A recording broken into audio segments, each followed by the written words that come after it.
ಓಂ ಶಾಂತಿ. ಬಾಪ್ದಾದ ಮಧುಬನ್ ಮುರಳಿ 7/1/2026. ಇಲ್ಲಿ ಬಾಬಾ ಏನು ಹೇಳ್ತಾ ಇದ್ದಾರೆ, ಮಧುರ ಮಕ್ಕಳೇ, ಎಂದು ತಮ್ಮ ಕೈಯಲ್ಲಿ ಕಾನೂನನ್ನು ತೆಗೆದುಕೊಳ್ಳಬೇಡಿ. ಒಂದು ವೇಳೆ ಯಾರದೇ ತಪ್ಪಿದ್ದರೆ ತಂದೆಗೆ ದೂರು ಕೊಡಿ, ಆಗ ತಂದೆಯು ಸಾವಧಾನ ನೀಡುತ್ತಾರೆ. ಇಲ್ಲಿ ಬಾಬಾ ಏನಂತಾರೆ, ಕೈ ಕಾನೂನು ತಗೋಬೇಡ್ರಿ ಅಂತಾರೆ. ಅಂದರೆ ಯಾರೂ ಸಂಪೂರ್ಣ ಆಗಿಲ್ಲ, ಒಂದಲ್ಲ ಒಂದು ತಪ್ಪು ಆಗ್ತಿರ್ತವೆ. ಆದರೆ ನಾವು ಕ್ರೋಧದಲ್ಲಿ ಬರೋದು, ಸಿಟ್ಟಿಲ್ಲಿ ಮಾತಾಡ್ಸೋದು, ಬೈಯೋದು, ಈ ಥರ ಎಲ್ಲ ಮಾಡಬಾರ್ದು. ಕಾನೂನನ್ನು ಕೈ ತಗೋಬೇಡ್ರಿ, ನನಗೆ ಹೇಳ್ರಿ, ನಾನು ಅವ್ರಿಗೆ ಎಚ್ಚರಿಕೆ ಕೊಡ್ತೀನಿ ಅಂತ ಹೇಳ್ತಾರೆ ಬಾಬಾ. ಪ್ರಶ್ನೆ: ತಂದೆ ಯಾವ ಕಾಂಟ್ರಾಕ್ಟ್ ತೆಗೆದುಕೊಂಡಿದ್ದಾರೆ? ಉತ್ತರ: ಮಕ್ಕಳ ಅವಗುಣಗಳನ್ನು ತೆಗೆಯುವ ಕಾಂಟ್ರಾಕ್ಟನ್ನು ತಂದೆಯೊಬ್ಬರೇ ತೆಗೆದುಕೊಂಡಿದ್ದಾರೆ. ಮಕ್ಕಳ ಕೊರತೆಗಳನ್ನು ತಂದೆಯು ಕೇಳುತ್ತಾರೆಂದರೆ ಅದನ್ನು ತೆಗೆಯಲು ಪ್ರೀತಿಯಿಂದ ತಿಳುವಳಿಕೆ ನೀಡುತ್ತಾರೆ.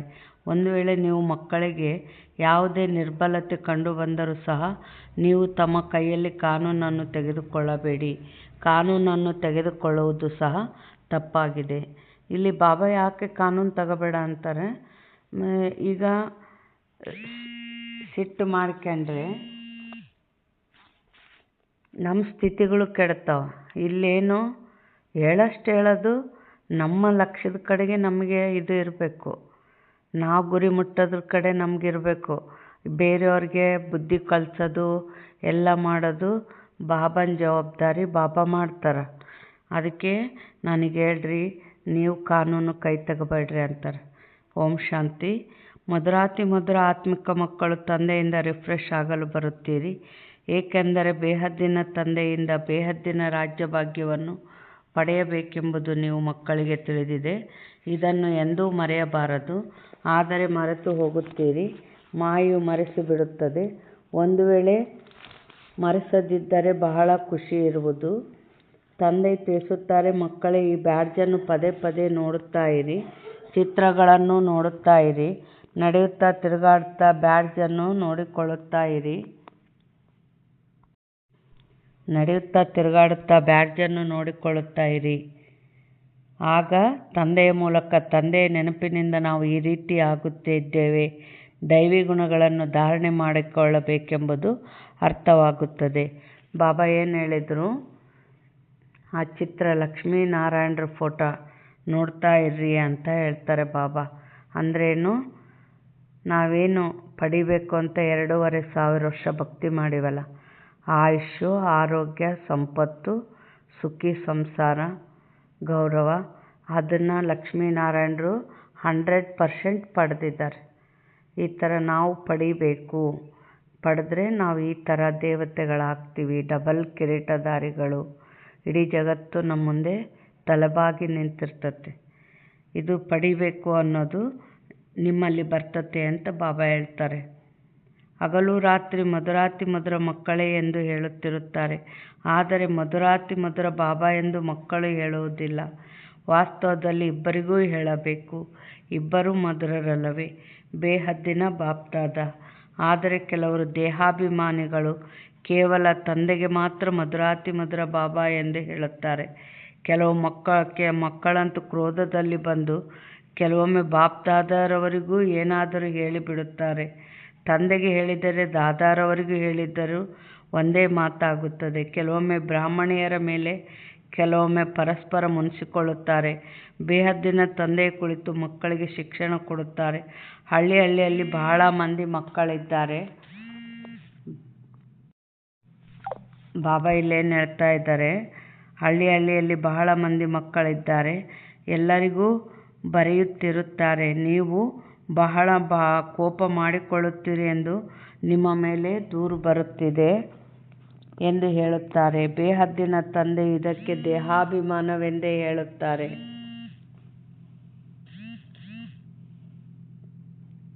ಬಾಬಾ ಏನು ಹೇಳ್ತಾ ಇದ್ದಾರೆ? ತಂದೆ ಎಲ್ಲರಿಗೆ ಹೇಳುತ್ತಾರೆ, ಮಕ್ಕಳೇ, ದೇಹಿ ಅಭಿಮಾನಿ ಭವ. ಎಲ್ಲ ಮಕ್ಕಳು ಏರುಪೇರಾಗುತ್ತಿರುತ್ತಾರೆ. ಇದರಲ್ಲಿಯೂ ಮಾಯೆಯು ಯಾರನ್ನು ಸಮರ್ಥ ಶಕ್ತಿಶಾಲಿಗಳಾಗಿರುವುದನ್ನು ನೋಡುತ್ತದೆಯೋ ಅವರೊಂದಿಗೆ ಯುದ್ಧ ಮಾಡುತ್ತದೆ. ಮಹಾವೀರ ಹನುಮಂತನನ್ನು ತೋರಿಸಿದ್ದಾರಲ್ಲವೇ? ಹನುಮಂತನನ್ನು ಸಹ ಅಲುಗಾಡಿಸಲು ಪ್ರಯತ್ನಪಟ್ಟಿತು. ಈ ಸಮಯದಲ್ಲಿಯೇ ಎಲ್ಲರ ಪರೀಕ್ಷೆ ಮಾಯೆ ತೆಗೆದುಕೊಳ್ಳುತ್ತದೆ. ಮಾಯೆಯೊಂದಿಗೆ ಎಲ್ಲರ ಸೋಲು ಗೆಲುವು ಆಗುತ್ತಿರುತ್ತದೆ. ಯುದ್ಧದಲ್ಲಿ ಸ್ಮೃತಿ ವಿಸ್ಮೃತಿ ಎಲ್ಲವೂ ಆಗುತ್ತಿರುತ್ತದೆ. ಯಾರು ಎಷ್ಟು ಸ್ಮೃತಿಯಲ್ಲಿರುವರೋ, ನಿರಂತರ ತಂದೆಯನ್ನು ನೆನಪು ಮಾಡುವ ಪ್ರಯತ್ನ ಪಡುವರೋ ಅವರು ಒಳ್ಳೆಯ ಪದವಿಯನ್ನು ಪಡೆಯುತ್ತಾರೆ. ಇಲ್ಲಿ ಬಾಬಾ ಏನು ಹೇಳ್ತಾ ಇದ್ದಾರೆ, ನಾವಿನ್ನೂ ಸಂಪೂರ್ಣ ಯಾರೂ ಆಗಿಲ್ಲಲ್ಲ, ಏರುಪೇರು ಆಗ್ತಾ ಇರ್ತತೆ ಅಂತ ಹೇಳ್ತಾರೆ ಬಾಬಾ. ಮತ್ತು ಸ್ಮೃತಿ ವಿಸ್ಮೃತಿ ಸ್ವಲ್ಪ ಹೊತ್ತು ಮರಿತಾ ಇರ್ತೀವಿ, ಮರೆತಾಗ ಮಾಯೆಗೋಶ ಆಗ್ತಾ ಇರ್ತೀವಿ, ಅಲ್ಲಿ ತಪ್ಪುಗಳಾಗ್ತಾ ಇರ್ತವೆ. ಆದರೆ ಯಾರು ಕಾನೂನನ್ನು ಕೈ ತಗೋಬಾರ್ದು ಅಂತ ಹೇಳ್ತಾರೆ ಬಾಬಾ. ಮಕ್ಕಳಿಗೆ ಓದಿಸುವುದಕ್ಕಾಗಿಯೇ ತಂದೆಯು ಬಂದಿದ್ದಾರೆ, ಆದ್ದರಿಂದ ಓದಿಸುತ್ತಿರುತ್ತಾರೆ. ಮಕ್ಕಳು ಶ್ರೀಮತದಂತೆ ನಡೆಯುತ್ತಿರಬೇಕು. ಶ್ರೀಮತದಂತೆ ನಡೆಯುವುದರಿಂದಲೇ ಶ್ರೇಷ್ಠರಾಗುವಿರಿ. ಇದರಲ್ಲಿ ಯಾರೊಂದಿಗೂ ಮುನಿಸಿಕೊಳ್ಳುವ ಮಾತಿಲ್ಲ. ಮುನಿಸಿಕೊಳ್ಳುವುದು ಎಂದರೆ ಕ್ರೋಧ ಮಾಡುವುದು. ಯಾರದೇ ತಪ್ಪಾದರೆ ತಂದೆಗೆ ದೂರು ಕೊಡಬೇಕು. ಅದನ್ನು ಬಿಟ್ಟು ಸ್ವಯಂ ಕೈಯಲ್ಲಿ ಕಾನೂನು ತೆಗೆದುಕೊಳ್ಳಬಾರದು. ತಾನೇ ಏನಾದರೂ ಹೇಳಿಬಿಡುವುದು ಎಂದರೆ ಕೈಯಲ್ಲಿ ಕಾನೂನು ತೆಗೆದುಕೊಂಡಂತಾಯಿತು. ಸರ್ಕಾರವು ಎಂದೂ ಕೈಯಲ್ಲಿ ಕಾನೂನನ್ನು ತೆಗೆದುಕೊಳ್ಳಲು ಬಿಡುವುದಿಲ್ಲ. ಯಾರಾದರೂ ಹೊಡೆದರೆ ಅವರನ್ನು ಹೊಡೆಯುವುದಿಲ್ಲ, ದೂರು ಕೊಡುತ್ತಾರೆ. ಆಗ ಅವರದ್ದು ಕೇಸ್ ಆಗುವುದು. ಇಲ್ಲಿಯೂ ಸಹ ನೀವು ಮಕ್ಕಳು ಎಂದೂ ಪರಸ್ಪರ ಏನೂ ಹೇಳಬಾರದು. ತಂದೆಗೆ ದೂರು ಕೊಡಿ. ಎಲ್ಲರಿಗೆ ಸಾವಧಾನ ನೀಡುವವರು ಒಬ್ಬ ತಂದೆಯಾಗಿದ್ದಾರೆ. ತಂದೆಯು ಬಹಳ ಮಧುರವಾಗಿ ಯುಕ್ತಿಗಳನ್ನು ತಿಳಿಸುತ್ತಾರೆ, ಮಧುರತೆಯಿಂದ ಶಿಕ್ಷಣ ಕೊಡುತ್ತಾರೆ. ದೇಹಾಭಿಮಾನಿಗಳಾಗುವುದರಿಂದ ತಮ್ಮದೇ ಪದವಿಯನ್ನು ಕಡಿಮೆ ಮಾಡಿಕೊಳ್ಳುತ್ತೀರಿ. ನಷ್ಟವೇನೇಕೆ ಮಾಡಿಕೊಳ್ಳಬೇಕು? ಬಾಬಾ ಏನಂತಾರೆ, ನಾವೀಗ ಇನ್ನೂ ಸಂಪೂರ್ಣ ಆಗಿಲ್ಲ. ಒಬ್ಬೊಬ್ಬರಿಂದ ಒಂದೊಂದು ಸಮಸ್ಯೆ ಮಾತುಗಳು ಬರ್ತಾ ಇರ್ತವೆ. ನಾವೆಲ್ಲರಿಗೆ ಪಾಠ ಕಲ್ಸೋಕ್ಕೆ ಹೋಗಿ ನಮ್ಮ ಸ್ಥಿತಿ ಕಳ್ಕೊಂತೀವಿ. ಅದಕ್ಕೆ ಬಾಬಾಗೆ ಒಪ್ಸೋದೈತೆ, ನಾವು ಪುರುಷಾರ್ಥದಲ್ಲಿ ಮುಂದುವರಿಯೋದೈತೆ. ಬಾಬಾ ಏನು ಹೇಳ್ತಾ ಇದ್ದಾರೆ, ಎಷ್ಟು ಸಾಧ್ಯವೋ ಅಷ್ಟು ತಂದೆಯನ್ನು ಪ್ರೀತಿಯಿಂದ ನೆನಪು ಮಾಡಿ. ಯಾವ ತಂದೆಯು ವಿಶ್ವದ ರಾಜ್ಯಭಾಗ್ಯವನ್ನು ಕೊಡುತ್ತಾರೆಯೋ ಅಂಥ ಬೇಹದ್ದಿನ ತಂದೆಯನ್ನು ಬಹಳ ಪ್ರೀತಿಯಿಂದ ನೆನಪು ಮಾಡಿ. ಕೇವಲ ದೈವಿ ಗುಣಗಳನ್ನು ಧಾರಣೆ ಮಾಡಿಕೊಳ್ಳಬೇಕು. ಯಾರದೇ ನಿಂದನೆ ಮಾಡಬಾರದು. ದೇವತೆಗಳು ಯಾರದೇ ನಿಂದನೆ ಮಾಡುತ್ತಾರೆಯೇ?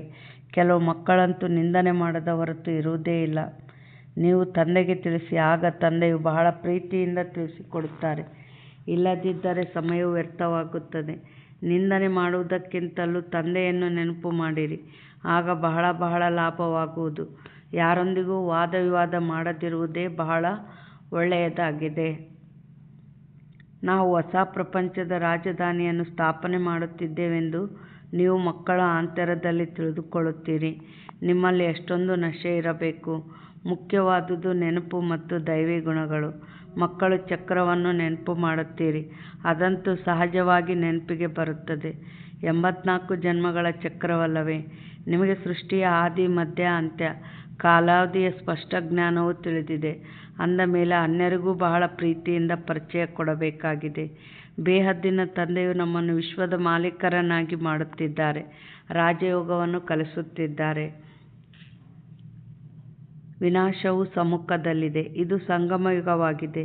ಈಗ ಹೊಸ ಪ್ರಪಂಚವು ಸ್ಥಾಪನೆಯಾಗುತ್ತದೆ ಮತ್ತು ಹಳೆಯ ಪ್ರಪಂಚವು ವಿನಾಶವಾಗಲಿದೆ. ತಂದೆಯು ಮಕ್ಕಳಿಗೆ ಸಾವಧಾನ ನೀಡುತ್ತಿರುತ್ತಾರೆ. ಮಕ್ಕಳೇ, ಸ್ಮರಣೆ ಮಾಡಿ ಮಾಡಿ ಸುಖ ಪಡೆಯಿರಿ, ಆಗ ತನುವಿನ ಎಲ್ಲ ಕಲಹ ಕ್ಲೇಶಗಳು ಕಳೆಯುವವು. ಬಾಬಾ ಏನು ಹೇಳ್ತಾ ಇದ್ದಾರೆ, ಬಾಬಾ ನೆನಪು ಮಾಡಿದಷ್ಟು ನಮ್ಮ ವಿಕರ್ಮಗಳು ವಿನಾಶ ಆದಷ್ಟು ನಮಗೇನಾಗ್ತತೆ, ನಮ್ಮ ಕಾಯಿಲೆಗಳಿಂದ ನಮ್ಮ ದುಃಖ ದೂರ ಆಗ್ತತೆ. ಈಗ ಕಾಯಿಲೆಗಳು ಯಾಕೆ ಬರ್ತವೆ ನಮಗೆ? ಯಾರಿಗೋ ದುಃಖ ಕೊಟ್ಟಿರ್ತೀವಿ, ಈ ರೂಪದಲ್ಲಿ ದುಃಖ ಕೊಡೋಕ್ಕೆ ಬರ್ತವೆ. ಆದರೆ ನಮ್ಮ ಕರ್ಮ, ಬಾಬಾ ನೆನಪು ಮಾಡಿ ಕರ್ಮ ಸುಟ್ಟಂಗಲ್ಲ, ಆ ಕಾಯಿಲೆಗಳಿಂದ ದುಃಖ ಇರೋದಿಲ್ಲ. ಆತ್ಮಿಕ ಸ್ಥಿತಿಯಲ್ಲಿದ್ದಾಗ ಆ ದೇಹದಲ್ಲಿ ನೋವಿದ್ರೂ ಕೂಡ ಅದು ಬುದ್ಧಿಗೆ ತಗಲಲ್ಲ. ಅದಕ್ಕೆ ಬಾಬಾ ಏನಂತ ಇದ್ದಾರೆ, ನನ್ನ ಸ್ಮರಣೆ ಮಾಡಿ ಮಾಡಿ ಕಲಹ ಕ್ಲೇಶ ದೂರ ಮಾಡ್ಕೊಳ್ರಿ ಅಂತಾರೆ ಬಾಬಾ. ಅರ್ಧ ಕಲ್ಪಕ್ಕಾಗಿ ಎಲ್ಲವೂ ದೂರವಾಗುತ್ತದೆ. ತಂದೆಯು ಸುಖಧಾಮವನ್ನು ಸ್ಥಾಪನೆ ಮಾಡುತ್ತಾರೆ ಮತ್ತು ರಾವಣನು ದುಃಖಧಾಮವನ್ನು ಸ್ಥಾಪನೆ ಮಾಡುತ್ತಾನೆ. ಇದನ್ನು ಸಹ ನೀವು ಮಕ್ಕಳು ನಂಬರ್ ಪುರುಷಾರ್ಥದ ಅನುಸಾರ ತಿಳಿದುಕೊಂಡಿದ್ದೀರಿ. ತಂದೆಗೆ ಮಕ್ಕಳಲ್ಲಿ ಎಷ್ಟೊಂದು ಪ್ರೀತಿ ಇರುತ್ತದೆ. ಆದಿಯಿಂದ ತಂದೆಗೆ ಪ್ರೀತಿ ಇದೆ, ಮಕ್ಕಳಿಗೂ ಗೊತ್ತಿದೆ ಮತ್ತು ನನಗೂ ತಿಳಿದಿದೆ. ಯಾವ ಮಕ್ಕಳು ಕಾಮಚಿತೆಯನ್ನೇರಿ ಕಪ್ಪಾಗಿ ಬಿಟ್ಟಿದ್ದಾರೆಯೋ ಅವರನ್ನು ಸುಂದರರನ್ನಾಗಿ ಮಾಡಲು ಹೋಗುತ್ತೇನೆ. ತಂದೆಯಂತೂ ಜ್ಞಾನಪೂರ್ಣನಾಗಿದ್ದಾರೆ. ಮಕ್ಕಳು ಸಹ ನಿಧಾನವಾಗಿ ಜ್ಞಾನವನ್ನು ತೆಗೆದುಕೊಳ್ಳುತ್ತೀರಿ. ಮಾಯೆಯು ಮತ್ತೆ ಮರೆಸಿಬಿಡುತ್ತದೆ, ಆ ಖುಷಿ ಇರಲು ಬಿಡುವುದಿಲ್ಲ. ನೀವು ಮಕ್ಕಳಿಗಂತೂ ಪ್ರತಿದಿನ ಖುಷಿಯ ನಶೆ ಏರಿರಬೇಕು. ಸತ್ಯಯುಗದಲ್ಲಿ ಆ ಖುಷಿ ಇತ್ತು. ಈಗ ಮತ್ತೆ ನೆನಪಿನ ಯಾತ್ರೆಯಿಂದ ಅದನ್ನು ತಂದುಕೊಳ್ಳಬೇಕಾಗಿದೆ. ಅದು ನಿಧಾನವಾಗಿ ಏರುವುದು. ಸೋಲು ಗೆಲುವು ಆಗುತ್ತಾ ಮತ್ತೆ ನಂಬರ್ವಾರ್ ಪುರುಷಾರ್ಥದನುಸಾರ ಕಲ್ಪದ ಹಿಂದಿನ ಥರ ತಮ್ಮ ಪದವಿಯನ್ನು ಪಡೆದುಕೊಳ್ಳುತ್ತೀರಿ. ಬಾಬಾ ಏನು ಹೇಳಿದರು? ಸೋಲು ಗೆಲುವು ಏರಿಳಿತ ಆಗ್ತಾನೆ ಲಾಸ್ಟು ಪದವಿ ಪಡಿತೀರಿ ಅಂತ ಹೇಳ್ತಾರೆ ಬಾಬಾ. ಯಾಕೆಂದರೆ ಅಖಂಡ ಅಂತಂದರೆ ಅದು ಚಿಕ್ಕಮ್ಮನ ಮನೆ ಅಲ್ಲ ಅಂತ ಹೇಳ್ತಾರೆ ಬಾಬಾ. ಯಾಕೆಂದರೆ ದೇಹ ಸಾಥ್ ಕೊಡಬೇಕು, ಆತ್ಮಕ್ಕೆ ಶಕ್ತಿನೂ ಬೇಕು. ನಾವೆಷ್ಟು ಮುಂದೆ ಹೋಗ್ತೀವಿ ಅಂದರೆ ಅಷ್ಟೇ ಪ್ರಬಲವಾಗಿ ಮಾಯೆನೂ ಅಟ್ಯಾಕ್ ಮಾಡ್ತತೆ. ಆದರೆ ಇಳಿತಾ ಏರ್ತಾ ಒಂದು ದಿವಸ ಏನು ಮಾಡ್ತೀವಿ? ಒಂದು ಪದವಿನ ಪಡಿತೀವಿ. ಮಗು ಓಡಾಡೋದು ಕಲಿಬೇಕಂದ್ರೆ ಅದು ಒಂದೇ ಸಲಕ್ಕೆ ನಿಂತು ಓಡಾಡಿಬಿಡಲ್ಲ. ಬೀಳ್ತತೆ ಹೇಳ್ತತೆ, ಕೊನೆಗೊಂದು ದಿನ ಎದ್ದು ನಿಂತು ಓಡಾಡ್ತತೆ. ಅದರಂತೆ ನಮ್ಮ ಪುರುಷಾರ್ಥ ಕೂಡ ಏರಿಳಿತ ಆಗ್ತಾ ಇರ್ತತೆ ಅಂತ ಹೇಳ್ತಾರೆ ಬಾಬಾ. ಕಲ್ಪವು ಎಷ್ಟು ಸಮಯ ಹಿಡಿಸಿತ್ತೋ ಅಷ್ಟೇ ಸಮಯ ಹಿಡಿಸುತ್ತದೆ. ಯಾರು ಕಲ್ಪವು ತೇರ್ಗಡೆ ಆಗುವರೋ ಅವರೇ ಆಗುವರು. ಬಾಪ್ತಾದ ಸಾಕ್ಷಿಯಾಗಿ ಮಕ್ಕಳ ಸ್ಥಿತಿಯನ್ನು ನೋಡುತ್ತೇವೆ ಮತ್ತು ತಿಳುವಳಿಕೆ ನೀಡುತ್ತಿರುತ್ತೇವೆ. ಇಲ್ಲೇನು ಹೇಳಿದರು ಬಾಬಾ? ಸಾಕ್ಷಿಯಾಗಿ ನಾನು ನೋಡ್ತಾ ಇರ್ತೀನಿ. ಈಗ ನಾವು ನೋಡ್ರಿ, ಯಾರನ್ನಾದರೂ ನಾವು ಪರಿವಾರದಲ್ಲಿ ಸಂಘಟನೆಯಲ್ಲಿ ಇವ್ರು ಹಿಂಗೆ ಮಾಡ್ತಾರೆ, ಅವ್ರು ಹಿಂಗದಾರೆ, ನಾವು ಬುದ್ಧಿಯಲ್ಲಿ ಸ್ವೀಕಾರ ಮಾಡಿಬಿಡ್ತೀವಿ ಅವ್ರ ನೆಗೆಟಿವ್ನ. ಬಾಬಾ ಈ ಥರ ಮಾಡಲ್ಲ. ಹೇಳೋದು ಜ್ಞಾನ ಹೇಳ್ತಾರೆ, ಆಮೇಲೆ ಸಾಕ್ಷಿಯಾಗಿ ಅಲ್ಲಿ ಅವ್ರವ್ರ ಪಾತ್ರ ಅವ್ರವ್ರು ಮಾಡ್ತಾರೆ. ಎಲ್ಲ ಪಾತ್ರಗಳು ಬೇಕು. ಒಂದು ರಾಜ್ಯ ಅಂದಮೇಲೆ ದಾಸದಾಸಿಯರು ಬೇಕಾಗ್ತಾರೆ, ರಾಣಿನೂ ಬೇಕಾಗ್ತಾರೆ. ಎಲ್ಲ ಪಾತ್ರಧಾರಿಗಳು ಬೇಕು. ಡ್ರಾಮಾ ಅಕ್ಯುರೇಟಾಗಿ ನಡೀತತೆ. ಇದೆಲ್ಲದನ್ನು ಬುದ್ಧಿಯಲ್ಲಿ ಇಟ್ಕೊಂಡು ಬಾಪ್ತಾದ ಏನು ಮಾಡ್ತಾರೆ? ಸಾಕ್ಷಿಯಾಗಿ ನೋಡ್ತಾ ಇರ್ತಾರೆ. ಅದರಂಗೆ ನಾವು ಕೂಡ ಸಾಕ್ಷಿಯಾಗಿ ಇರಬೇಕು. ಬಾಬಾ ಏನು ಹೇಳ್ತಾ ಇದ್ದಾರೆ? ಹೊರಗಿನ ಸೇವಾ ಕೇಂದ್ರಗಳಲ್ಲಿದ್ದಾಗ ಇಷ್ಟು ರಿಪ್ರೆಸ್ ಆಗಿರುವುದಿಲ್ಲ. ಸೇವಾ ಕೇಂದ್ರದಿಂದ ಹೊರಗಿನ ವಾಯುಮಂಡಲದಲ್ಲಿ ಹೋಗುತ್ತಾರೆ. ಆದ್ದರಿಂದ ಇಲ್ಲಿಗೆ ಮಕ್ಕಳು ರಿಫ್ರೆಶ್ ಆಗುವುದಕ್ಕೆ ಬರುತ್ತೀರಿ. ಪರಿವಾರ ಸಹಿತ ಎಲ್ಲರಿಗೆ ನೆನಪು ಪ್ರೀತಿಯನ್ನು ತಿಳಿಸಿ ಎಂದು ತಂದೆಯು ಬರೆಯುತ್ತಾರೆ. ಅವರು ಹದ್ದಿನ ತಂದೆ, ಇವರು ಬೇಹದ್ದಿನ ತಂದೆಯಾಗಿದ್ದಾರೆ. ತಂದೆ ಮತ್ತು ದಾದಾ ಇಬ್ಬರಿಗೂ ಬಹಳಷ್ಟು ಪ್ರೀತಿ ಇದೆ. ಏಕೆಂದರೆ ಕಲ್ಪವೂ ಬಹಳ ಪ್ರಿಯವಾದ ಸರ್ವಿಸ್ ಮಾಡುತ್ತೀರಿ ಮತ್ತು ಬಹಳ ಪ್ರೀತಿಯಿಂದ ಮಾಡುತ್ತೀರಿ ಎಂದು ಆಂತರ್ಯದಲ್ಲಿ ದಯ ಬರುತ್ತದೆ. ಮಕ್ಕಳು ಓದುವುದಿಲ್ಲ ಅಥವಾ ಚಲನೆ ಸರಿಯಿಲ್ಲ, ಶ್ರೀಮತದಂತೆ ನಡೆಯುವುದಿಲ್ಲವೆಂದರೆ ಇವರು ಕಡಿಮೆ ಪದವಿ ಪಡೆಯುವರೆಂದು ದಯ ಬರುತ್ತದೆ. ಆದರೆ ತಂದೆ ಏನು ಮಾಡಲು ಸಾಧ್ಯ? ಹೊರಗಡೆ ಇರುವುದರಲ್ಲಿ ಮತ್ತು ಇಲ್ಲಿರುವುದರಲ್ಲಿ ಬಹಳ ವ್ಯತ್ಯಾಸವಿದೆ. ಆದರೆ ಎಲ್ಲರೂ ಇಲ್ಲಿಯೇ ಇರಲು ಸಾಧ್ಯವಿಲ್ಲ. ಮಕ್ಕಳು ವೃದ್ಧಿ ಹೊಂದುತ್ತಿರುತ್ತಾರೆ, ಪ್ರಬಂಧಗಳನ್ನು ಮಾಡುತ್ತಿರುತ್ತೀರಿ. ಬಾಬಾ ಏನು ಹೇಳಿದರು? ಅಲ್ಲಿ ಏನು ಮಧುಬನ, ಅದು ಪಾಸಿಟಿವ್ ಶಕ್ತಿ ತುಂಬಿದ ಜಗತ್ತು, ಶಕ್ತಿ ಸಾಗರನ ಶಕ್ತಿ. ಆಮೇಲೆ ಅಲ್ಲಿ ಎಲ್ಲರೂ ಮನಸ ಸೇವೆ ಮೂಲಕ ಆತ್ಮಗಳಿಗೆ ಶಕ್ತಿ ತುಂಬ್ತಿರ್ತಾರೆ, ಆಶೀರ್ವಾದ ನೀಡ್ತಿರ್ತಾರೆ. ಅವರಲ್ಲಿ ಸಂಕಲ್ಪ ಸಿದ್ಧಿ ಇರ್ತತೆ. ಎಲ್ಲರೂ ಶ್ರೇಷ್ಠ ಪುರುಷಾರ್ಥಿಗಳಾಗಲಿ, ಭಗವಂತನ ಮಡ್ಲಲ್ಲಿ ಶ್ರೇಷ್ಠ ಪದವಿ ಪಡೀಲಿ ಅಂತ ಅವರು ವರದಾನ ನೀಡ್ತಾ ಇರ್ತಾರೆ. ಅವರೆಲ್ಲ ಮಹಾರಥಿಗಳು. ಅದು ವರದಾನಿ ಭೂಮಿ, ಹೌದಾ? ಅಲ್ಲಿ ನಮ್ಮ ಪುರುಷಾರ್ಥ ಏರುವ ಕಲೆಯಲ್ಲಿ ಬರ್ತತೆ. ಆದರೆ ಎಲ್ಲರೂ ಅಲ್ಲೇ ಇರೋಕ್ಕಾಗಲ್ಲ ಅಂತಾರಲ್ಲ ಬಾಬಾ. ಯಾರು ಅಲ್ಲಿದ್ದಾರೆ? ನಾವ್ಯಾಕೆ ಮಧುಬಂದಾಗಿಲ್ಲ? ನಮ್ಮ ಪಾತ್ರ ಅಲ್ಲಿ ಯಾಕೆ ಇಲ್ಲೈತೆ ಅಂದರೆ ಯಾರು ಭಕ್ತಿ ಮಾರ್ಗದಾಗ ನೋಡ್ರಿ, ಕೆಲವರೆಲ್ಲ ಗುಡಿಯಲ್ಲೇ ಸೇವೆ ಮಾಡ್ಕೊಂತ ಮನೆಗಳಿಗೆ ಕೂಡ ಹೋಗಲ್ಲ, ಅಲ್ಲೇ ಸೇವೆ ಮಾಡ್ಕೊಂತ ಭಕ್ತರಿಗೆಲ್ಲ ಪೂಜೆ ಮಂಗಳಾರತಿ ಮಾಡ್ತಾ ಅಲ್ಲಿ ಗುಡಿಯಲ್ಲೇ ಸೇವೆ ಮಾಡ್ಕೊಂತನೇ ಇರ್ತಾರೆ. ಯಾರು ಈ ಥರ ಭಕ್ತಿಯಲ್ಲಿ ಭಗವಂತನಿಗಾಗಿ ಆತನ 2500 ವರ್ಷ ಯಾರು ಆತನ ಭಕ್ತಿಯಲ್ಲಿ ಇದ್ದಾರೋ ಅವರು ಎಲ್ಲ ಬಿಟ್ಟು ಅವರು ಭಗವಂತನ ಸೇವೆ ಅಂತ ಯಾರು ಅರ್ಪಿತ ಆಗಿದ್ದಾರೋ ಅಂಥ ಮಕ್ಕಳನ್ನ ಇವಾಗ ತನ್ನ ಮಡ್ಲಾಗಿ ಇಟ್ಕೊಂಡು ಸಾಕ್ತಾರೆ ಬಾಬಾ. ನಾವು ಸಂಸಾರದಲ್ಲಿದ್ದೇ ಭಕ್ತಿ ಮಾಡಿದ್ದೀವಿ ಮತ್ತು ಈ ಸಂಸಾರದಲ್ಲೇ ಮುಕ್ತಿ ಪಡೀರಿ ಅಂತ ನಮ್ಮ ಪಾತ್ರ ಇಲ್ಲಿರ್ತದೆ. ಬಾಬಾ ಏನು ಹೇಳ್ತಾ ಇದ್ದಾರೆ, ಈ ಆಬು ಪರ್ವತವು ಎಲ್ಲಕ್ಕಿಂತ ದೊಡ್ಡ ತೀರ್ಥಸ್ಥಾನವಾಗಿದೆ. ತಂದೆ ತಿಳಿಸುತ್ತಾರೆ, ನಾನು ಇಲ್ಲಿಯೇ ಬಂದು ಇಡೀ ಸೃಷ್ಟಿಯನ್ನು ಪಂಚತತ್ವಗಳ ಸಹಿತ ಎಲ್ಲರನ್ನೂ ಪವಿತ್ರ ಮಾಡುತ್ತೇನೆ. ಎಷ್ಟೊಂದು ಸೇವೆ ಇದೆ. ತಂದೆಯೊಬ್ಬರೇ ಬಂದು ಸರ್ವರ ಸದ್ಗತಿ ಮಾಡುತ್ತಾರೆ. ಅನೇಕ ಬಾರಿ ಮಾಡಿದ್ದಾರೆ. ಇದು ತಿಳಿದಿದ್ದರೂ ಸಹ ಮತ್ತೆ ಮರೆತು ಹೋಗುತ್ತಾರೆ. ಆದ್ದರಿಂದ ತಂದೆ ಹೇಳುತ್ತಾರೆ, ಮಾಯು ಬಹಳ ಶಕ್ತಿಶಾಲಿಯಾಗಿದೆ. ಅರ್ಧ ಕಲ್ಪ ಇದರ ರಾಜ್ಯವು ನಡೆಯುತ್ತದೆ. ಮಾಯು ಸೋಲಿಸುತ್ತದೆ ಮತ್ತು ತಂದೆ ಎದ್ದು ನಿಲ್ಲಿಸುತ್ತಾರೆ. ಬಾಬಾ, ನಾವು ಕೆಳಗೆ ಬಿದ್ದೆವು ಎಂದು ಅನೇಕರು ಬರೆಯುತ್ತಾರೆ. ಒಳ್ಳೆಯದು, ಮತ್ತೆಂದೂ ಬೀಳಬೇಡಿ ಎಂದು ತಂದೆ ಹೇಳುತ್ತಾರೆ. ಆದರೂ ಸಹ ಮತ್ತೆ ಬೀಳುತ್ತಾರೆಂದರೆ ಮತ್ತೆ ಹೇಳುವುದನ್ನೇ ಬಿಟ್ಟು ಬಿಡುತ್ತಾರೆ. ಎಷ್ಟೊಂದು ಪೆಟ್ಟು ಬೀಳುತ್ತದೆ, ಎಲ್ಲರಿಗೂ ಬೀಳುತ್ತದೆ. ಬಾಬಾ ಏನು ಹೇಳ್ತಾ ಇದ್ದಾರೆ, ಪದೇ ಪದೇ ಬೀಳೋದ್ರಾಗಿರ್ಬಾಡ್ರಿ ಅಂತಾರೆ. ಯಾಕೆಂದರೆ ಬೀಳ್ತಾ ಇದ್ದರೆ ಸ್ಥಿತಿ ಕೆಡ್ತಾ ಇರ್ತತೆ. ಮಾಯ ಮೇಲೆ ಯುದ್ಧ ಮಾಡೋದು, ನೋವು ಅನುಭವಿಸೋದು ಇವೆಲ್ಲ ಇರ್ತತೆ. ಕೊನೆಗೆ ಆತ್ಮ ಏನು ಮಾಡಿಬಿಡ್ತದೆ, ರೋಸಿ ಅದು ಮತ್ತೆ ಪುರುಷಾರ್ಥ ಮಾಡೋದೇ ಇಲ್ಲ. ಅದಕ್ಕೆ ಬಹಳ ಪೆಟ್ಟು ತಿನ್ನಬಾಡ್ರಿ ಮಾಯಗೋಶ ಆಗಿ ಅಂತ ಹೇಳ್ತಾರೆ ಬಾಬಾ. ಆಮೇಲೆ ಬೀಳೋದ್ರಿಂದ ಈಗ ನೋಡ್ರಿ, ನಾರಾಯಣ್ ದಾದನೇ ಈಗ ಯಾವಾಗ ಬೆಗ್ರಿ ಪಾರ್ಟ್ ಬಂತು, ಅವರು ಸುಮ್ಮನೆ ಬಿಡಲಿಲ್ಲಂತೆ. ನಾವು ಹೊರಗಡೆ ದುಡಿದು ಚೆನ್ನಾಗಿ ಸಂಪಾದನೆ ಮಾಡಿ ಯಜ್ಞಕ್ಕೆ ದುಡ್ಡು ಕೊಡೋಣ ಅಂತ ಬಿಟ್ರಂತೆ. ಬಾಬಾ ಹೇಳಿದ್ರಂತೆ ಬ್ರಹ್ಮ ತಂದೆ, ಬೇಡ ಎಲ್ಲವುದು ಸಾಕ್ಷಿಯಾಗಿ ನೋಡಬೇಕು ಅಂತೇಳಿ. ಆದರೆ ದಾದಾ ಏನು ಮಾಡಿದರು, ಹೊರಗಡೆ ಬಂದುಬಿಟ್ರು. ಆದರೆ ಮಾಯೆ ಸುಮ್ಮನಿರ್ತತ. ಆಮೇಲೆ ಮದುವೆ ಆದರು, ಹೌದಾ. ಮತ್ತು ಬಹಳ ತೊಂದರೆ ಅನುಭವಿಸಿದ್ರಂತೆ. ಭಾಳ ತೊಂದರೆ ಅನುಭವಿಸಿ ಕೈಯಾಗಿರೋ ದುಡ್ಡೆಲ್ಲ ಖಾಲಿಯಾಗಿ ಹಮಾಲಿ ಕೆಲಸ ಕೂಡ ಮಾಡ್ತಾಯಿದ್ರಂತೆ ನೋಡ್ರಿ. ಕೊನೆಗೆ ಇವರೇ ರಮೇಶ್ ಬಾಯಿ, ನಿರ್ವರ್ ಬಾಯಿ ಅವರೆಲ್ಲ ಬ್ರಹ್ಮ ತಂದೆನ, ನೀವು ಮಾಸ್ಟರ್ ದಯಾಸಾಗರ ಅಲ್ಲ, ಹಿಂಗಿಂಗೆ ನಾರಾಯಣ್ ದಾದಾಗ ಆಸರೆ ಕೊಡ್ರಿ ಅಂತಂದರೆ, ಆಗ ಬ್ರಹ್ಮ ತಂದೆ ಏನು ಹೇಳಿದ್ರಂತೆ, ಮತ್ತೆ ಬರಲಿ ಯಜ್ಞದಲ್ಲಿ, ಆದರೆ ಇದು ಬರಲಿ, ಆದರೆ ಮುಖ ಕೂಡ ನಾನು ನೋಡಲ್ಲ. ಏನೋ ಹೇಳಿದರು ಅಂತಾರ ಬ್ರಹ್ಮ ತಂದೆ. ಆದರೂ ಒಪ್ಪಿಗೆ ಕೊಟ್ರಂತೆ.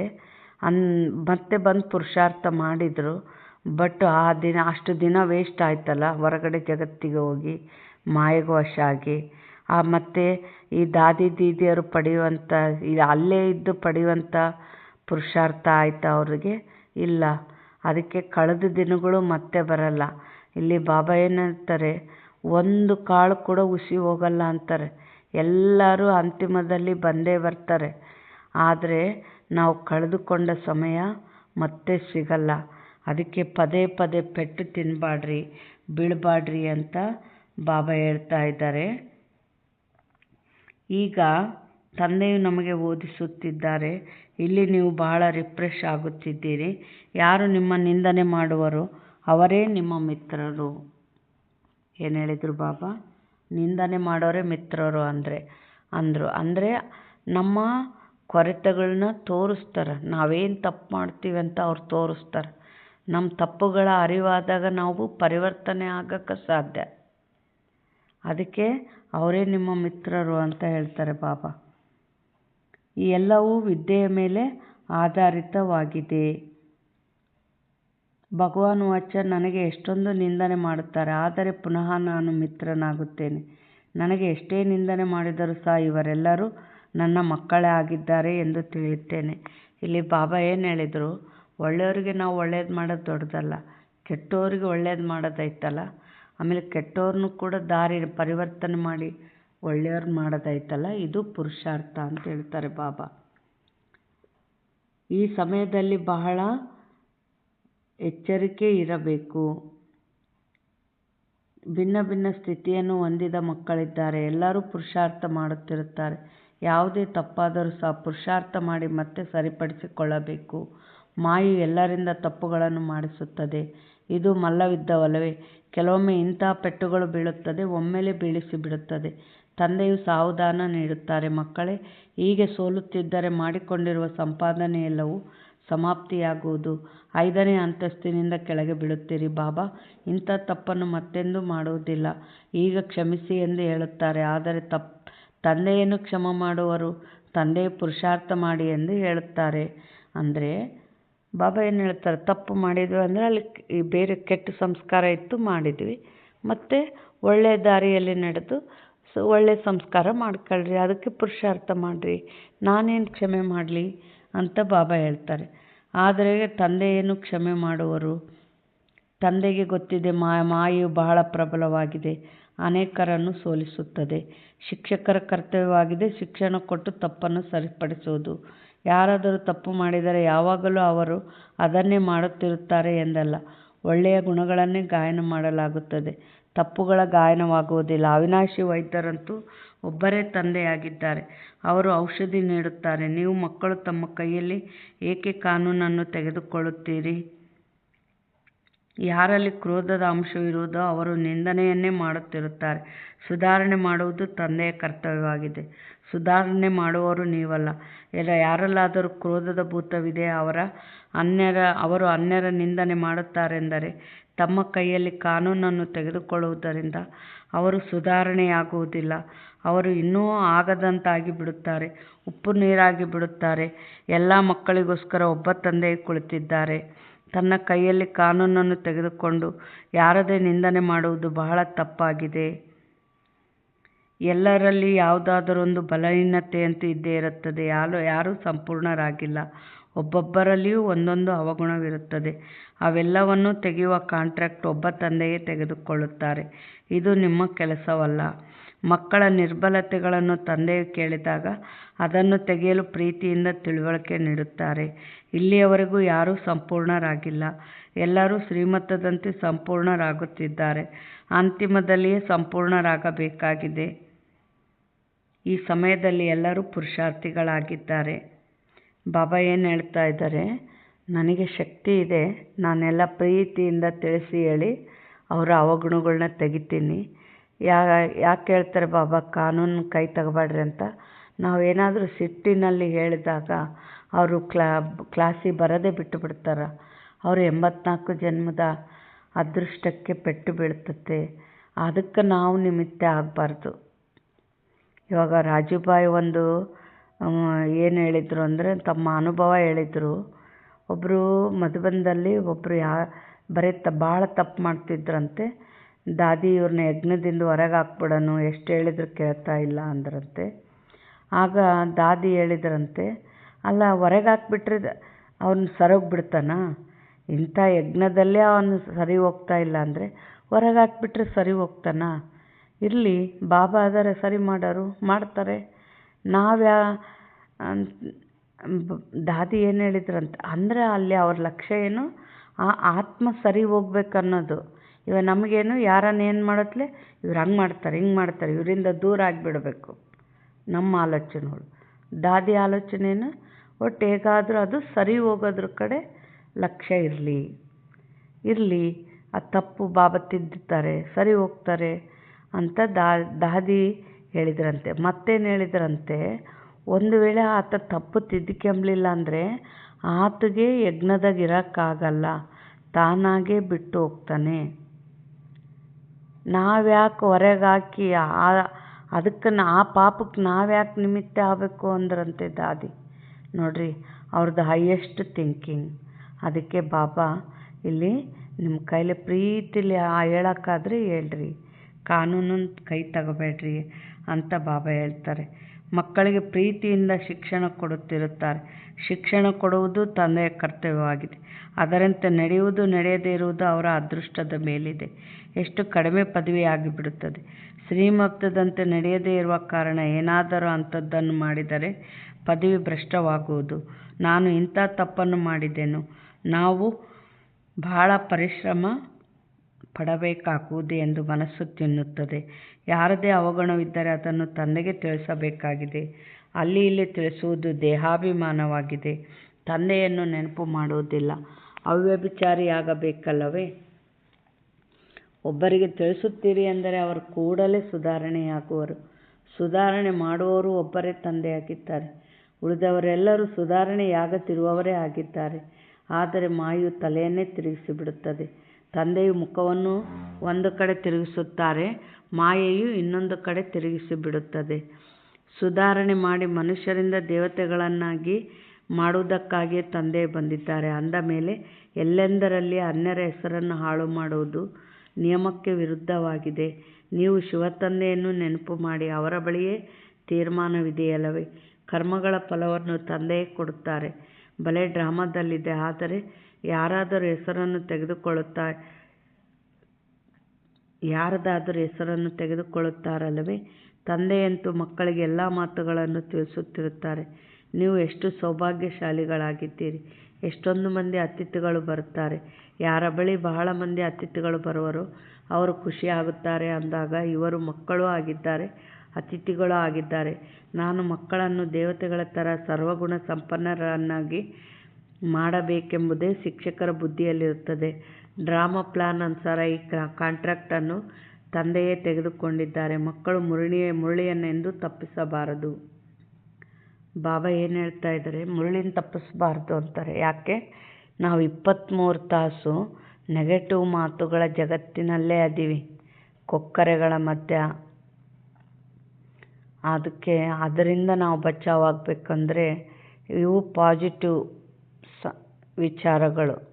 ಇವು ಬುದ್ಧಿಯಲ್ಲಿ ತುಂಬಿದಂತೆಲ್ಲ ನೆಗೆಟಿವ್ ಬಿಟ್ಟು ಹೋಗ್ತದೆ. ಈಗ ಒಂದು ಬಾಟ್ಲಲ್ಲಿ ನೀರು ಇರ್ತವೆ. ಆ ನೀರು ಹಂಗೆ ಬಿಟ್ಟರೆ ಏನಾಗ್ತವೆ? ಮತ್ತು ಹುಳ ಬೀಳ್ತವೆ, ಕೆಟ್ಟೋಗ್ತವೆ. ಆ ಕೆಟ್ಟ ನೀರು ಹೊರಗೆ ಹೋಗ್ಬೇಕಂದ್ರೆ ಏನು ಮಾಡಬೇಕು?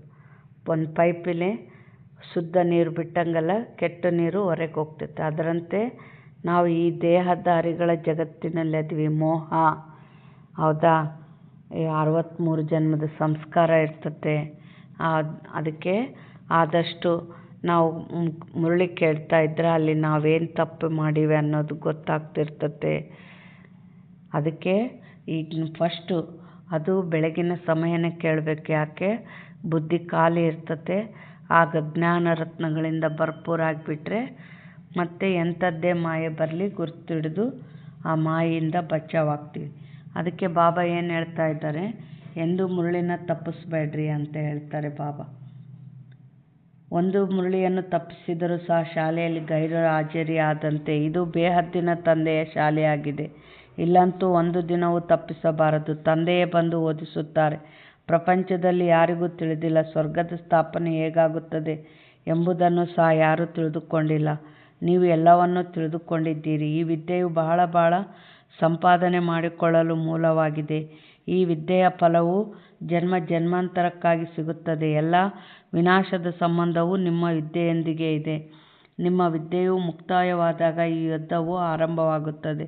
ಓದುತ್ತಾ ಓದುತ್ತಾ ತಂದೆಯನ್ನು ನೆನಪು ಮಾಡುತ್ತಾ ಯಾವಾಗ ಅಂಕಗಳು ಪೂರ್ಣವಾಗುವುದೋ, ಪರೀಕ್ಷೆಯು ಮುಕ್ತಾಯವಾಗುವುದೋ ಆಗ ಮುಕ್ತಾಯವಾಗುತ್ತದೆ.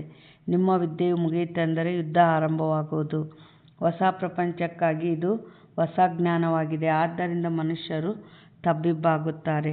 ಒಳ್ಳೆಯದು.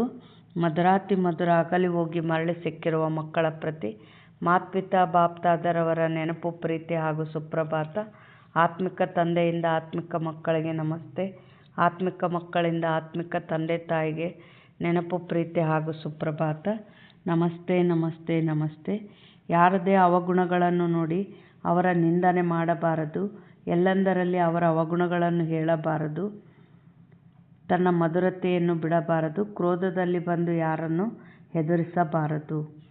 ಬಾಬಾ ಏನು ಹೇಳಿದರು? ಈಗ ಹೇಳಿದ್ರಲ್ಲ ಬಾಬಾ, ಯಾರೂ ಸಂಪೂರ್ಣ ಆಗಿಲ್ಲ, ಕೊರತೆಗಳು ಇರ್ತವೆ.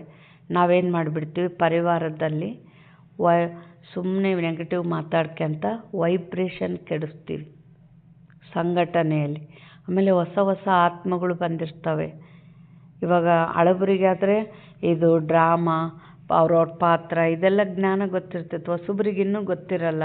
ಇಂಥವೆಲ್ಲ ಮಾತುಗಳು ಕೇಳಿಬಿಟ್ರೆ ಅವ್ರಿಗೆ ಈ ಓಂ ಶಾಂತಿಗೂ ಇಂಥವೆಲ್ಲ ಇರ್ತವೇನಂತ ಅವ್ರಿಗೆ ನಿಶ್ಚಯ ಕಡಿಮೆ ಆಗ್ತತೆ. ಕೆಲವ್ರು ಬಿಟ್ಟು ಬಿಡ್ತಾರೆ, ಇಲ್ಲೇನು ಹಿಂಗೆ ಅಂತೇಳಿ. ಅದಕ್ಕೆ ನೆಗೆಟಿವ್ ಮಾತುಗಳು ಆಡ್ತಾ ವೈಬ್ರೇಷನ್ ಕೆಡಿಸಬಾರ್ದು, ನಿಂದನೆ ಮಾಡಿ ಹೆಸರು ಕೆಡಿಸಬಾರ್ದು. ಅವರು ಪರಿವರ್ತನೆ ಆಗ್ತಾರೆ. ಬಾಬಾದರ ಪರಿವರ್ತನೆ ಮಾಡೋಕ್ಕೆ ಆ ಹೆಸರು ಹಾಳು ಮಾಡಬಾರ್ದು ಅಂತ ಬಾಬಾ ಹೇಳ್ತಾರೆ. ಎಲ್ಲರನ್ನು ಸುಧಾರಣೆ ಮಾಡುವವರು ಒಬ್ಬ ತಂದೆಯಾಗಿದ್ದಾರೆ. ಆದ್ದರಿಂದ ಒಬ್ಬ ತಂದೆಗೆ ಎಲ್ಲವನ್ನು ತಿಳಿಸಬೇಕಾಗಿದೆ. ಅವ್ಯಭಿಚಾರಿಯಾಗಬೇಕಾಗಿದೆ. ಮುರಳಿಯನ್ನೆಂದು ತಪ್ಪಿಸಬಾರದು. ವರದಾನ: ಸದಾ ಸಂಗಾತಿ ಎಂಬ ಸ್ಮೃತಿ ಹಾಗೂ ಸಾಕ್ಷಿ ಸ್ಥಿತಿಯ ಅನುಭವ ಮಾಡುವಂಥ ಶಿವಶಕ್ತಿ ಸ್ವರೂಪ ಕಂಬೈನ್ಡ್ ಭವ. ವರದಾನ ಸಾರ: ಹೇಗೆ ಆತ್ಮ ಮತ್ತು ಶರೀರವೆರಡು ಒಟ್ಟಿಗೆ ಇದೆ, ಎಲ್ಲಿಯವರೆಗೆ ಈ ಸೃಷ್ಟಿಯಲ್ಲಿ ಪಾತ್ರವಿದೆಯೋ ಅಲ್ಲಿಯವರೆಗೆ ಬೇರ್ಪಡಿಸಲು ಸಾಧ್ಯವಿಲ್ಲವೋ, ಹಾಗೆ ಶಿವ ಮತ್ತು ಶಕ್ತಿಯರ ಸಂಬಂಧವೂ ಸಹ ಅಷ್ಟೇ ಆಳವಾಗಿದೆ. ಯಾರು ಸದಾ ಶಿವಶಕ್ತಿ ಸ್ವರೂಪದಲ್ಲಿ ಸ್ಥಿತರಾಗಿದ್ದು ನಡೆಯುತ್ತಾರೋ ಅವರ ಲಗನ್ನಿನಲ್ಲಿಯೂ ಮಾಯೆ ವಿಘ್ನ ಹಾಕಲು ಸಾಧ್ಯವಿಲ್ಲ. ಅವರು ಸದಾ ಸಂಗಾತಿ ಮತ್ತು ಸಾಕ್ಷಿ ಸ್ಥಿತಿಯ ಅನುಭವ ಮಾಡುವರು. ಅವರಿಗೆ ಇಂಥ ಅನುಭವವಾಗುವುದು ಸಾಕಾರದಲ್ಲಿ ಇವರೊಂದಿಗೆ ಯಾರೋ ಜೊತೆ ಇದ್ದಾರೆ ಎಂಬಂತೆ ಅನುಭವವಾಗುವುದು. ಬಾಬಾ ಏನು ಹೇಳ್ತಾ ಇದ್ದಾರೆ, ನಾವು ಸದಾ ಬಾಬನ ಜೊತೆಯಲ್ಲಿ ಇದ್ವಿ ಅಂದರೆ ನಾವು ವಿಘ್ನಗಳಿಗೆ ವಶ ಆಗಿರಲ್ಲ. ನಮ್ಮ ಬಾಳಿನ ದೋಣಿ ನಿರ್ವಿಘ್ನವಾಗಿ ನಡೀತಾ ಇರ್ತತೆ. ಅಲ್ಲಿ ನಮ್ಮನ್ನು ನೋಡಿದವ್ರಿಗೆ ಬೇರೆಯವರಿಗೆ ಇವರು ಯಾವುದೋ ಒಂದು ಶಕ್ತಿ ಐತೆ, ಆ ಶಕ್ತಿಯಿಂದ ಇವರು ಸುರಕ್ಷಿತವಾಗಿದ್ದಾರೆ ಅನ್ನೋದು ಅನುಭವ ಮಾಡ್ತಾರೆ. ಅಂಥದ್ದನ್ನು ನಾವು ತೋರಿಸ್ಬೇಕು, ಇಡೀ ಜಗತ್ತಿಗೆ ಪ್ರತ್ಯಕ್ಷ ಮಾಡಬೇಕು ತಂದೆನ. ಸ್ಲೋಗನ್: ನಿರ್ವಿಘ್ನ ಮತ್ತು ಏಕರಸ ಸ್ಥಿತಿಯ ಅನುಭವ ಮಾಡುವುದಕ್ಕಾಗಿ ಏಕಾಗ್ರತೆಯ ಅಭ್ಯಾಸವನ್ನು ಹೆಚ್ಚಿಸಿ. ಅಂದರೆ ಹೆಚ್ಚು ಹೆಚ್ಚು ಏಕಾಗ್ರತೆಯಿಂದ ನೆನಪು ಮಾಡಿದಷ್ಟು ವಿಘ್ನ ದೂರ ಆಗ್ತವೆ. ಅವ್ಯಕ್ತ ಸೂಚನೆಗಳು: ಈ ಸಮಯದಲ್ಲಿ ನಾನು ಶಿಕ್ಷಕ, ನಾನು ವಿದ್ಯಾರ್ಥಿ, ನಾನು ಸೇವಾದಾರಿ ಎಂದು ತಿಳಿದುಕೊಳ್ಳುವ ಬದಲು ಅಮೃತ ವೇಳೆಯಿಂದಲೇ ಈ ಅಭ್ಯಾಸವನ್ನು ಪಕ್ಕಾ ಮಾಡಿಕೊಳ್ಳಿರಿ. ನಾನು ಶ್ರೇಷ್ಠ ಆತ್ಮ, ಮೇಲಿನಿಂದ ಬಂದಿರುವೆ ಈ ಹಳೆಯ ಪ್ರಪಂಚಕ್ಕೆ, ಹಳೆಯ ದೇಹದಲ್ಲಿ ಸೇವೆಗಾಗಿ ಎಂದು. ನಾನು ಆತ್ಮ ಎಂಬ ಪಾಠವನ್ನು ಈಗ ಇನ್ನೂ ಹೆಚ್ಚು ಪಕ್ಕಾ ಮಾಡಿಕೊಳ್ಳಿರಿ. ನಾನು ಸೇವಾದಾರಿ ಎಂಬ ಪಾಠವು ಪಕ್ಕಾ ಆಗಿದೆ, ಆದರೆ ನಾನು ಆತ್ಮ ಸೇವಾದಾರಿ ಎಂಬ ಪಾಠವನ್ನು ಪಕ್ಕಾ ಮಾಡಿಕೊಂಡರೆ ಸ್ವಾಭಾವಿಕವಾಗಿ ಜೀವನ್ಮುಕ್ತರಾಗುವಿರಿ. ಅಂದರೆ ಆತ್ಮಿಕ ನಾನು ಸೇವಾದಾರಿ ಅಂದಾಗ ನಾನು ಮಾಡ್ತೀನಿ, ನನ್ನಿಂದ ಆಗೋದು, ಅಲ್ಲಿ ದೇಹಾಭಿಮಾನ ಬರ್ತದೆ. ನಾನು ಆತ್ಮ ಅಂದಾಗ ಆತ್ಮಿಕ ಸ್ಥಿತಿಯಲ್ಲಿ ಯಾವುದೇ ದೇಹಾಭಿಮಾನ ಬರಲ್ಲ. ಅದಕ್ಕೆ ಆತ್ಮ ಅನ್ನೋದು ಯಾಡ್ ಮಾಡ್ಕೊಳ್ರಿ ಅಂತಾರೆ. ಒಳ್ಳೆಯದು. ಓಂ ಶಾಂತಿ.